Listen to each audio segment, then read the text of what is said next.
Sobek is one of the best gods in the game for displacing enemy gods, but you're going to need to understand the basics if you're going to hope to have any success with this character. Hello there everyone, it's me, Keltick, your Smite professor, here today to talk about the basics on how to both play and build Sobek. Now, let's start by talking about Sobek's abilities. Sobek's passive is really simple as a concept. Basically, up to 3 times as Sobek deals damage, he's going to gain a stacking protection buff that gives him more protections as he's swinging away. That's it. That's the passive. Sobek's first ability is a dash. Now, this dash does 2 things. First, as he dashes, he is always knock-up immune. But what's important here is if he hits an enemy, he is going to become CC immune and chuck that enemy backwards towards the opposite of where he was facing.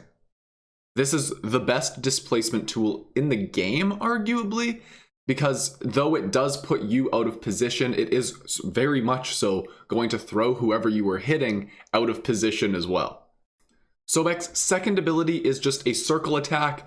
It does damage, but most importantly is everything hit by this circle attack is also going to be knocked up. Now, it's not as high of a knockup as the pluck was, but it's still a knockup.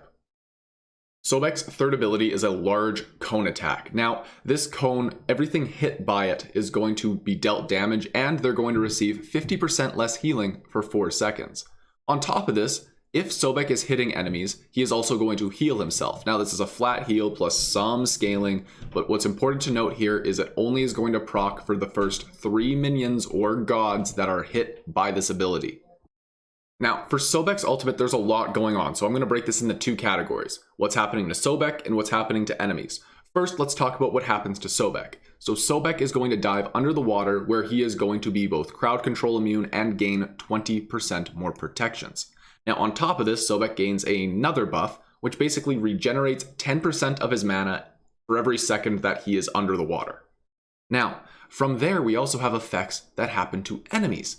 Now, fun times. All enemies within this giant circle around Sobek, and Sobek can freely move during this cast, are going to be slowed. Now, it's not a major slow, but it is an annoying slow. Now, further to this, Sobek becomes this movable tactical nuke. When this ability is refired or runs out of its duration, it's going to deal a lot of damage. And obviously, the sooner you cancel this ability, the less damage it's going to do. But you're a crowd control immune and can just kind of swim towards a carry and just, say, what now? It's a very good way to burn Aegis. A lot of carries are going to be scared of this ability, and especially if you're playing Sobek in solo lane, you can pack a punch. Now, in order to pack a punch, you're going to need to be able to build correctly, and I'm going to put 2 builds on your screen now. One of them is for solo lane, one of them is for support.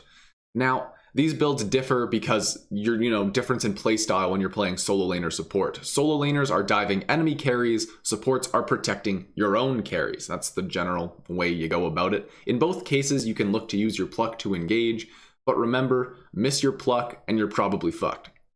Now, that's all the time I have to talk about Sobek. If you enjoyed this video, subscribe to this channel. I am all about making your beginner Smite experience a little bit easier on you. Now, from there, if you want to keep learning Smite with me right now, click the video on your screen and I'll see you in there. Otherwise, have yourselves a casual day and I will see you next time.